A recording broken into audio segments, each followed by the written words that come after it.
Hello, everyone. Welcome again to Startup Grind. As you know, I am Erica Kesty, one of your directors here for the Nashville chapter of Startup Grind. And as you also know from earlier this month, the first the first Tuesday, that we're now going to have Tuesday programming. And today we have Timothy Hughes, our community ambassador, who is going to give us our community notes. I'm so pleased to have Timothy here, a part of Startup Grind leadership, as well as doing the community note here on the Startup Grind stage for Nashville, Tennessee. So now I'm going to take it away. Go ahead. Timothy, please introduce yourself, and then I will go ahead and we'll talk up and have the Q&A. Wonderful. Erica, thank you so much for the opportunity to be with the Startup Grind community tonight. As you mentioned, my name is Timothy Hughes. I'm a native of Baton Rouge, Louisiana. Was born and raised there, child of a school teacher mother and a retired military and law enforcement father. We traveled. We lived in 15 places in 17 years.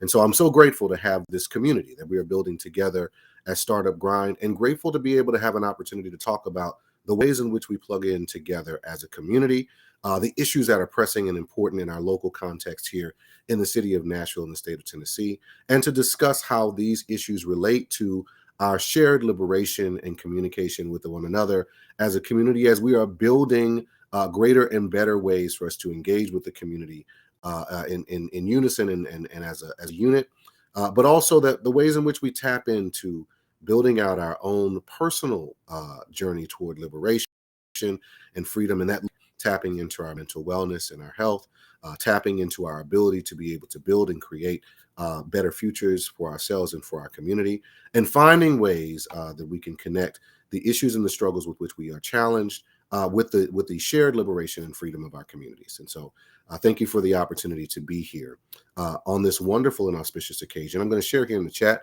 that we're going to be talking a little bit about, as I mentioned earlier, the discussion around civic engagement through elections. But I wanted to start us off first with a bit of a meditation.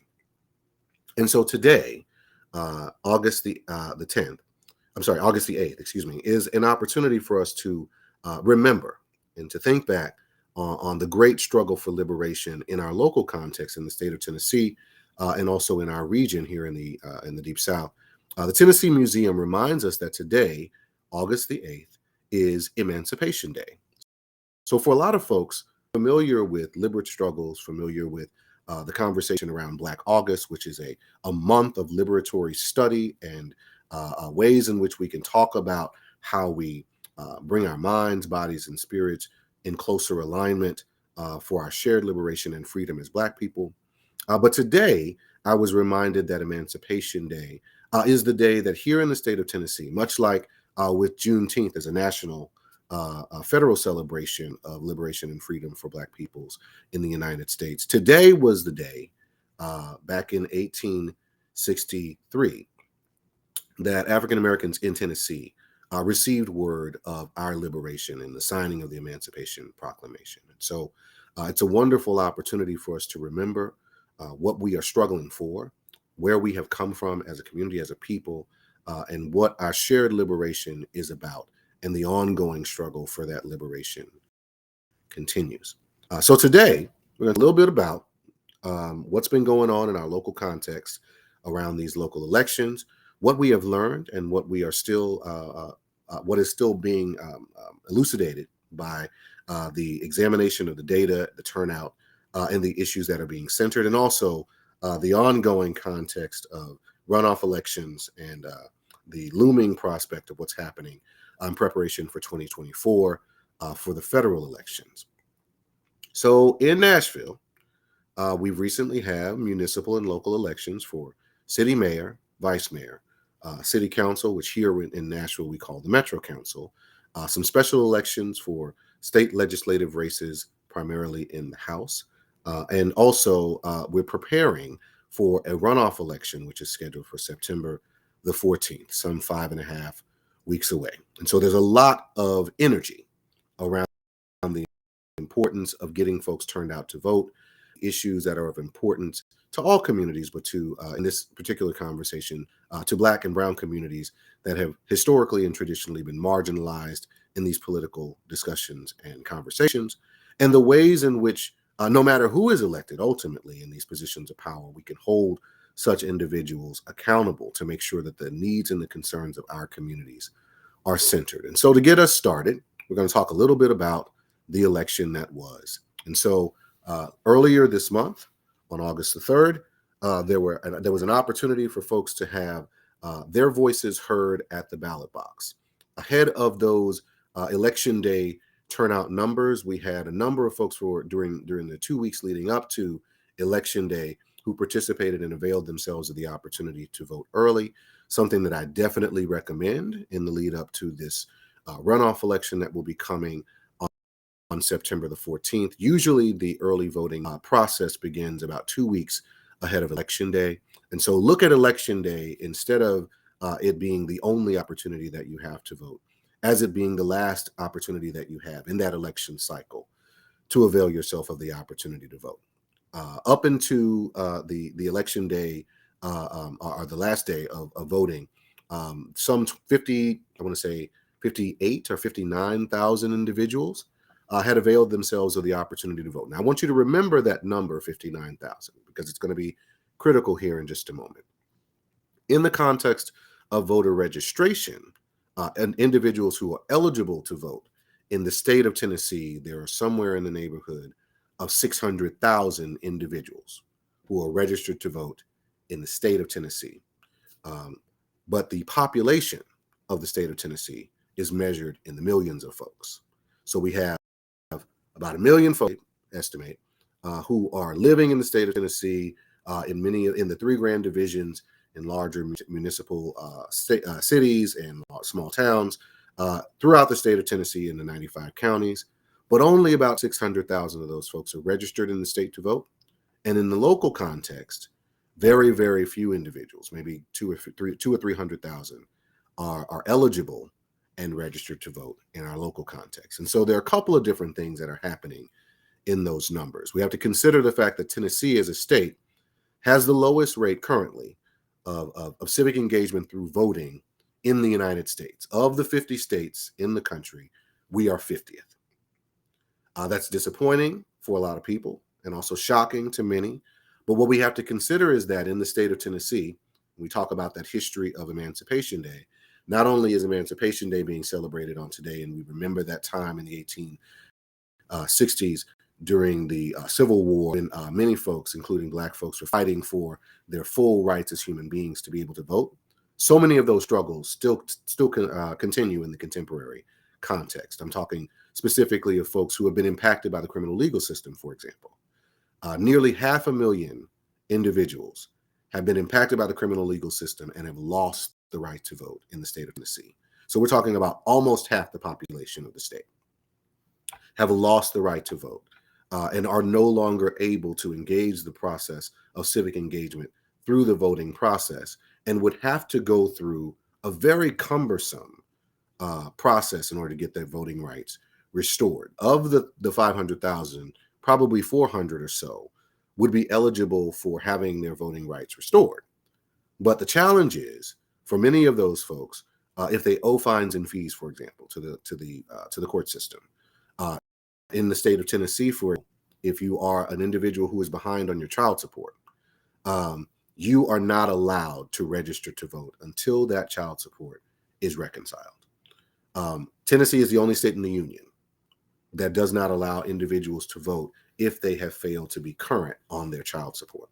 And not only that, when individuals fall behind on child support and other fines and fees to the state, in some instances, they have their driver's license suspended. And so if you're not able to drive, unable to get to work, and in some instances are required to be in a working environment or an office environment where you have to be present, it makes it much more difficult for those individuals to be able to get back and forth to work and to live their lives if they have been subjected to suspension of a driver's license as a result of not paying certain fines and fees. And in many contexts, this feels like it is actually a poll tax, because in order for you to be able to register to vote, right, You got to have these fines and fees taken care of, or you're not eligible to register. In other instances, individuals who have not been able, for whatever reason, to meet other obligations and responsibilities. Individuals who live in the state, for example, who are on visas, or who are residents, legal residents or illegal residents of the state, who don't have sufficient identification, are ineligible to be able to engage the process through voting. And so we're talking about hundreds of thousands of people who have, in many ways, been suppressed or unable to access the right to vote. And then we're talking also about individuals who are just frustrated with the nature of the process, who feel like their issues and concerns are not being heard. Their participation in the process feels very marginalized and feels very disengaged. Or maybe there are folks who are registered to vote, or maybe eligible to be registered, but are just overwhelmed by all of the choices. Here in the local context in Nashville, there were some 88 candidates who were on the ballot, who were being considered. 13 candidates for mayor, 22 candidates for council at large. Council at large fills 5 of the 40 seats that are available on the Metro Council. It's just so many choices, and it was definitely an intimidating experience to be in a situation, especially if you did not do any research ahead of time, to show up in the ballot box or the voting booth, try to pull levers or designate individuals who you wanted to represent you without doing a lot of forward planning or preparation for the voting process. It can be very intimidating. So there are a number of different factors, state factors, institutional factors, and simply, the lack of a very clear understanding both of the candidates and the issues that are under consideration, that people had to fight through in order to make it into that 59,000 individuals who voted before Election Day. On Election Day itself, there were roughly 50,000 more individuals who came out to vote. And so roughly 100,000 or so individuals availed themselves of the opportunity to vote during the election process most recently passed. But what we've got to remember now is, because we are now in a runoff situation for those elections that were not concluded on Election Day, there's another opportunity for folks to get registered to vote, because you got to be registered at least 30 days ahead of the upcoming election, to get involved in the process of early voting, so they can get out to the polling place, make their voices heard regarding the mayoral election and the council at large elections that are still open. There are also some district elections that weren't completely reconciled on Election Day because there was more than 2 individuals who were on the ballot. And so now we're down to the final 2. And there's an opportunity for folks to be able to select district representatives. But thankfully, this will be the final election that will be happening in Nashville during this upcoming runoff election. But there will be elections throughout the state of Tennessee, in Memphis, in Knoxville, Chattanooga, other municipalities, cities, and towns in the lead up to the 2024 elections, which are coming up. So final thing that I'll say about elections, and then we can get into Q&A. What's very, very important to remember for those who are tuned in tonight is that if you have not availed yourself of the opportunity to vote, you are missing an opportunity to really center needs and concerns for your community in a very, very vital and important context. And this is what I mean. So in the state of Tennessee, we've recently come out of a number of different crises. We're all emerging collectively in the state of Tennessee, but throughout the world, from the global pandemic-19. Many of the issues that folks are impacted by as it relates to their jobs, entrepreneurial opportunities, the closing of businesses, and so forth, are ongoing. And so we should be at the table having conversations about what our priorities need to be from the standpoint of the investment of tax dollars and how those resources are invested as we try to come out of and emerge from the challenges of COVID-19. But here in the local context, we're also dealing with the challenges from climate change, the impacts of these severe storms that have brought on instances of extreme weather, storms that have leveled trees and have flooded communities here in the Middle Tennessee context and the broader state context. Though they're happening more and more frequently, and we need to have a measure of resiliency in terms of how it is that we bring to bear the federal, the state, and the local dollars to help people rebuild their lives in the aftermath of these climate emergencies. Just recently as this week, there were a number of storms that impacted some of these local communities. And so we have a responsibility to make sure that if we can engage the process through voting, that we're electing individuals and folks who have an understanding of these issues and are able to bring to bear resources to respond to them. And then finally, in the local context in the city of Nashville in the state of Tennessee, there are a number of very critical and important issues that we want to make sure that we're engaged around, and voting is a part of that process to make sure that we are having our interests and our voices heard. That looks like understanding issues related to local rule, for example. Local rule is around addressing issues like the school board, addressing issues like the airport authority and the sports authority. And in the context of public safety, the community oversight board, which has the responsibility of building relationships between the local community and law enforcement. We're dealing with a number of those issues in the local context in Middle Tennessee, but also throughout the state of Tennessee, as I'm sure your viewers are aware, with relationship to the Tyree Nichols situation that is ongoing in the city of Memphis. If we want to have local involvement and local engagement with regard to the way in which public safety is adjudicated in our local municipalities and contexts, we do that through voting. We do that through engaging the process and making sure that there is a measure of accountability there. And if we see the power that we currently have in that space, the state has already begun to take over some of those municipal functions. And so if we want to make sure our voices are heard in that context, we've got to make sure that we are getting registered and that we are voting in every single local election. And with that, Erica, please let's go to some Q&A and have some discussion around what we can do to continue to build out the relationships in terms of community engagement. Yes, thank you so much for all the information that you shared today. I think this is information that some people may not know, and now they are very much educated on the state of Nashville, Tennessee.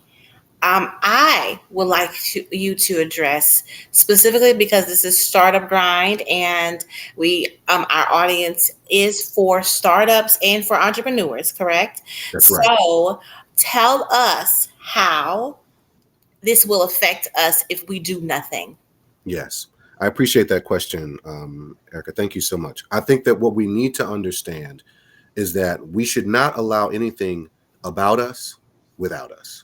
We should not allow the people who are making the decisions for our community, whether that be investment in startup businesses, whether it be equitable distribution of tax dollars and resources to create an economic climate that is for not just our survival, but our thriving, whether or not it is a discussion around how it is that we build the next generation of entrepreneurs and how we train those young folks and individuals who are coming through the educational system to be the best and most independently minded individuals that we can create and educate, so that they can go off and build the enterprises of the future that are going to help to create the environment and the ecosystem for our thriving and our celebratory joy and economic opportunities for all.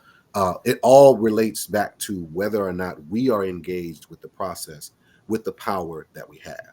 And so that looks like making sure in our local context that we're involved with organizations and groups who are allowing for access to information to be shared.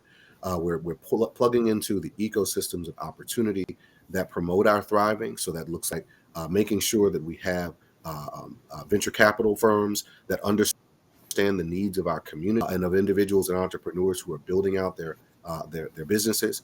It looks like making sure that we have education around resources that are available for us to be able to promote a sense of thriving, and that we understand access to the capital that we're going to need in order to be able to build sustainable communities. It also looks like making sure that the representatives that we are electing, whether it be on the local level to the metro or city council, whether it be on the state level to the state representatives and senators, whether it be the governor of the state of Tennessee, or whether we're voting in the federal context for Congress members or for the president, every one of those roles has a connection, a direct connection to support from elected individuals or folks who are engaged in the electoral process.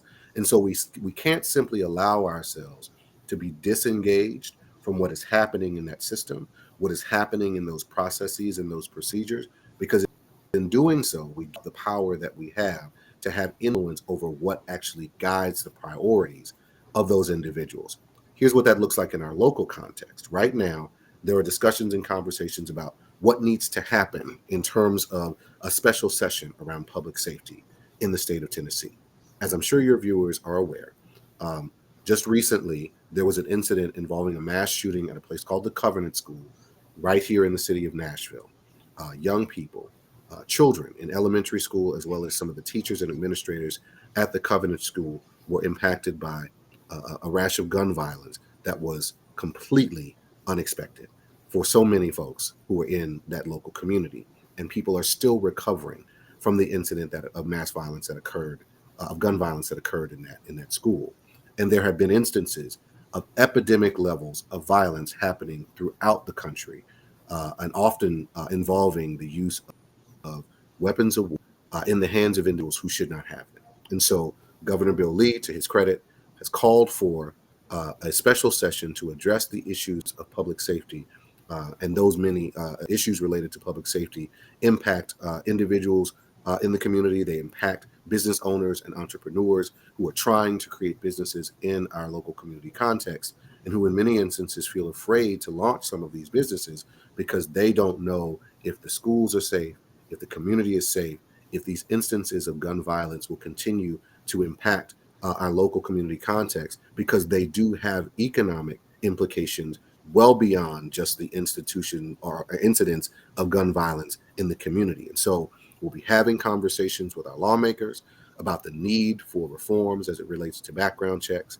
as it relates to access to these weapons, and making sure that the individuals who receive the access to those weapons have undergone mental health screen, and that we're not putting in guns in the hands of individuals or other weapons in the hands of individuals who should not have those weapons or who might be a danger to themselves or to others in the community. In addition to those conversations around public safety, there will be a number of ongoing discussions and conversations about the ways in which we use the resources that have been allocated to the state in the response to the COVID-19 pandemic, to make sure that business owners who were impacted during the COVID-19 pandemic and in its aftermath receive resources so that they can have the support to be able to continue their entrepreneurial processes and building out their businesses, building both the businesses that are starting up and also those businesses that were there and pre-existing before the pandemic.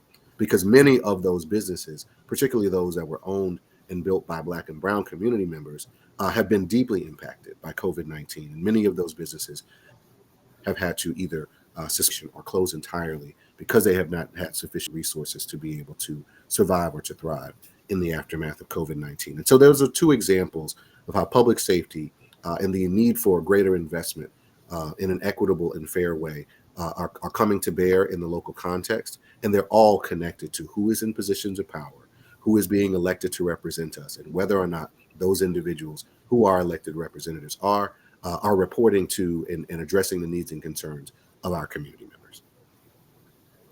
Oh, wow. Thank you so much for making it clear as to why it is all of our responsibility to seek your civic responsibility and to do the things that are necessary.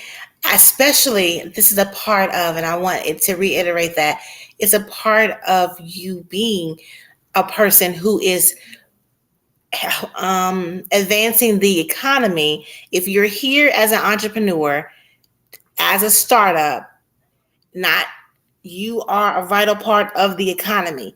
You have a responsibility as a leader, as a vital part of the economy, to be responsible civically. Yes, absolutely. And I, Yes. and I think that it also bears repeating that the opportunity that we have to contribute and to build businesses and to gain wealth and pass on, generational wealth to future generations of individuals. These things are not externalities. We cannot separate, in the same way that we cannot separate the fingers from the hand.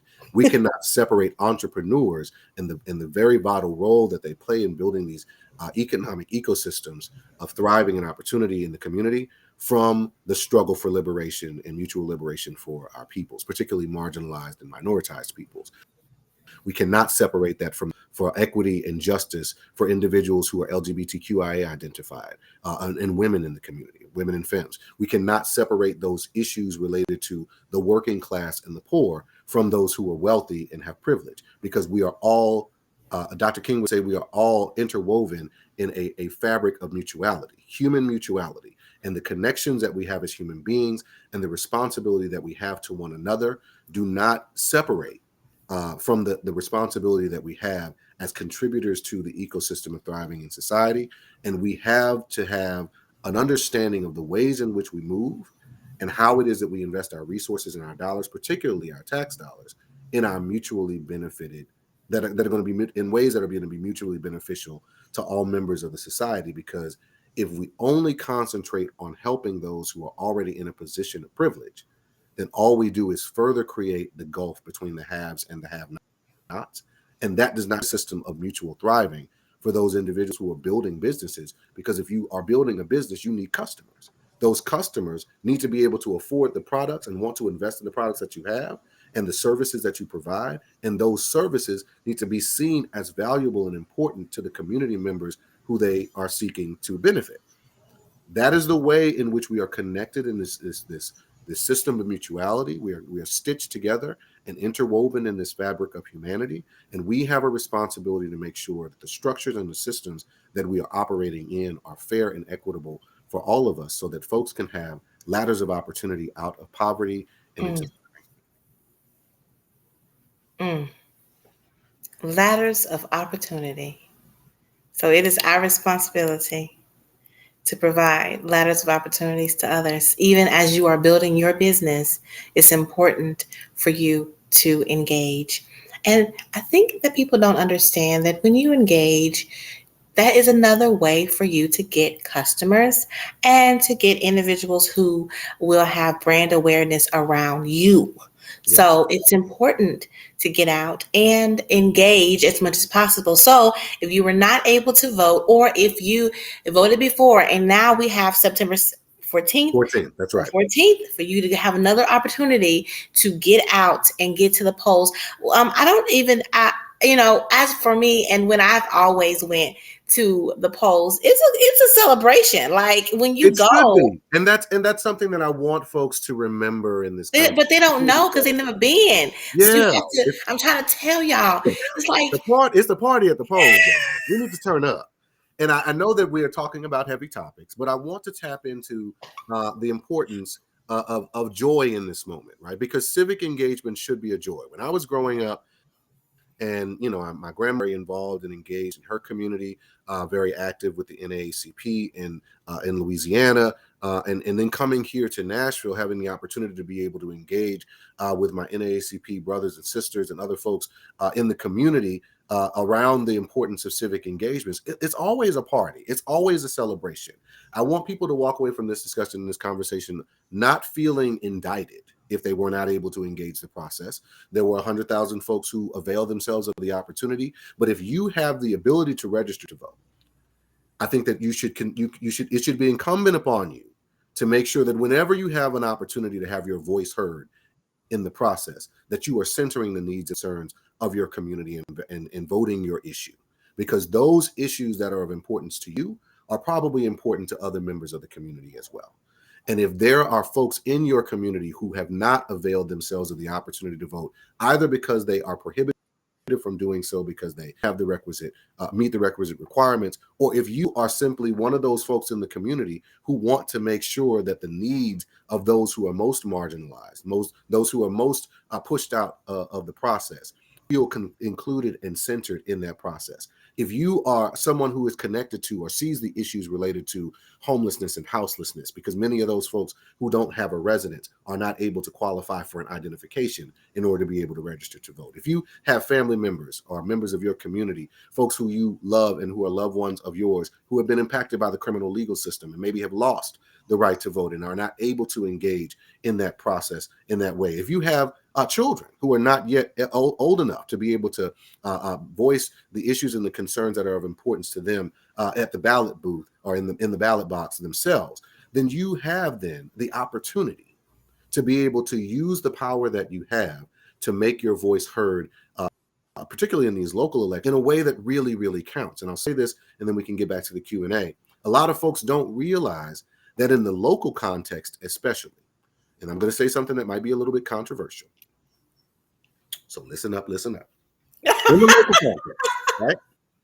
These local elections for school board, for city council, for judge, representatives in state legislature, many of those elections are decided by a handful of votes. And in some instances, I don't mean just like a relative handful, like, a few thousand or a few hundred.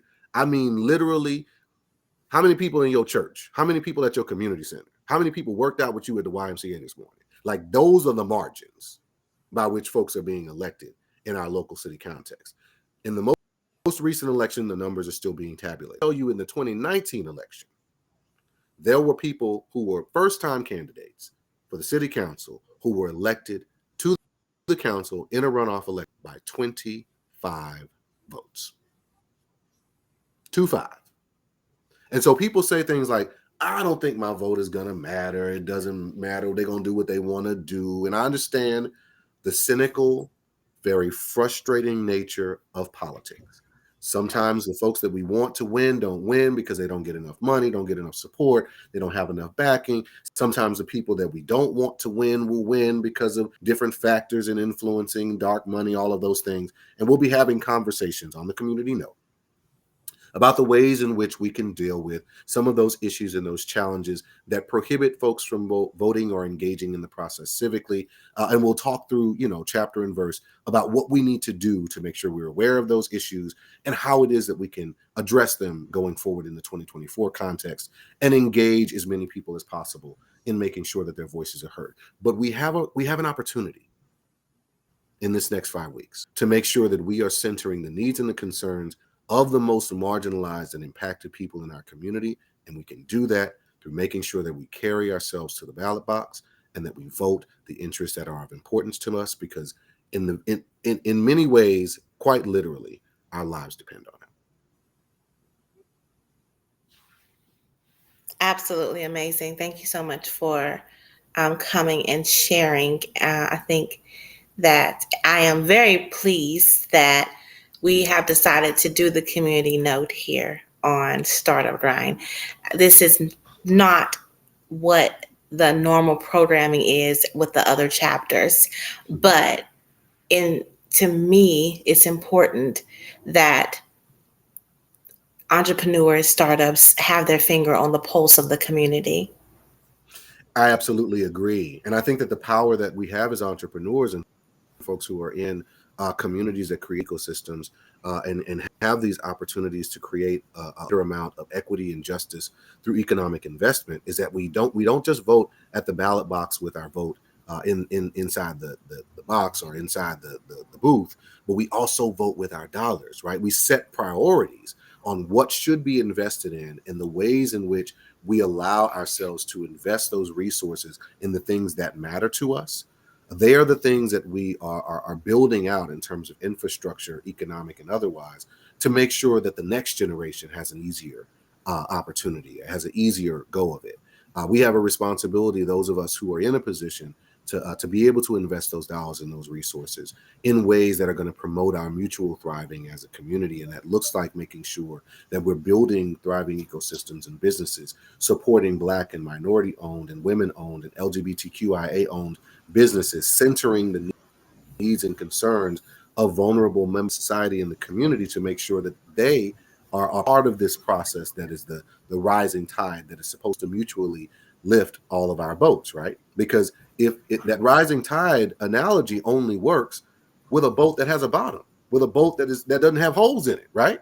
We got to make sure that the equitable system is helping to fill those holes and making sure that as the rising tide rises, that everybody's boat actually rises up with it. Now, I know that some people in the audience are going to be hearing this reference to boats and rising tides, and you're thinking about Montgomery. I'm there with you. I'm right there with you, and I understand that what's happening in Montgomery is something that we are all plugging into in a lot of different ways. But important for us in this economic context, economic justice, to understand that when the rain comes, we need to make sure that our shored up and ready. And what we as community members of Startup Grind are trying to do is to make sure that the entrepreneurs and the ecosystem builders have what they need in order to be able to prepare themselves for the storms that are going to be battening these boats. And we want to make sure that there is a level of resiliency that's built into our communities, into our ecosystems that allows for our mutual thriving, not just our survival. Yes, yes, definitely. Definitely. So honored to have Timothy here, um, to provide and be our community ambassador. Very, as you all can hear, very passionate about making sure that people understand clearly, and has a way of being persuasive about that. I hope that he has persuaded you to get out and to register if you have not, or if you are already registered, to get out and vote again, or vote this time on September 14th. I would love to have people to engage here to this particular community note. Let us know your thoughts. We'd be happy to respond and engage with you further regarding this topic, as well as all the topics that will be shared here on the community note. If you are a community activist member and you would like to come on and have a hearty conversation with Timothy, please let us know as well. We'll love to have you come and share more about the intricacy of your particular communities. We are communities within communities, and so it's important to have as many voices as possible, like Timothy said, at the table. One way that we're saying right now that you can is through your civic engagement.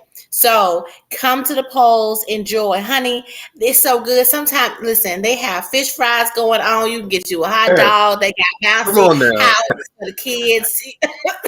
We Listen, give it. We give it. it It's may be early. out there doing the live Right. dance. We're Listen, doing a lot of things, right? We got the backpacks out there. We're giving away some backpacks for back to school to make sure that the babies have what they need and feel comfortable returning to schools and doing haircuts and getting folks ready to go and being prepared for the first day of school, right? We're also trying to make sure that in our ecosystem that we're providing resources and support for folks who need financial education and counseling. Maybe your young folks are starting their own businesses and want to receive coaching about how to be able to build out some of the fundamentals that they need in order to make their new startup or that new business successful. And so we want to make sure we're providing those resources and support through our partners in this local context and our local agencies who are plugged in to make sure that people have the resources and the support that they need. For those who have been impacted in the legal system in the coming weeks, ahead of the upcoming election on September the 14th, a number of local partners, including the NAACP, will be hosting a series of voting rights restoration programs to make sure that folks can get their records clear and expunged. Folks who have lost their ability to be able to drive. We're in connection with some of the local community organizations and groups that provide resources and support to help pay those fines and fees, get those voting rights restored, get those driver's licenses restored for folks. And so this is not just a passion that we have in a theoretical sense. We are able to connect folks with resources and support. So if you have members of the community who have been impacted by various systems or who just need resources and support to be able to promote their not just their survival but their thriving, reach out to us at Stand Up Grind. Reach out to the community of folks that we have here to provide resources and support around economic issues, around educational issues, around civic engagement, because as I mentioned earlier, we're in this together and our mutual struggle and mutual thriving are all interwoven. And so we want to make sure that we are helping to address the needs and the concerns that you may have as an audience through our conversations and through our platform. And so going forward, we're going to have more discussions about civic engagement, the various ways in which we show up, how we spend our dollars, how we invest our resources in preparation for the upcoming elections in 2024. We'll be talking about what's happening with the various levels of government, how they interact with one another, these Supreme Court decisions and how they're impacting affirmative action, both in the educational context, but also in the ways in which it affects our businesses and our entrepreneurial opportunities. We'll also be talking about and relating the ways in which ecosystems of thriving can manifest in our local context and what we can be doing as community leaders to promote that system thriving. So we're going to be covering a lot here on the Community Note and here in the Startup Grind Nashville community. And we just encourage you to come back for more, to send us more ideas, make sure that you are plugged in. And if you are folks who are tuned in and who are interested in engaging with us, I'm happy to have some conversations and broaden this platform so that we can include the issues that are most of concern and interest to you. So make sure that you are plugged in with us.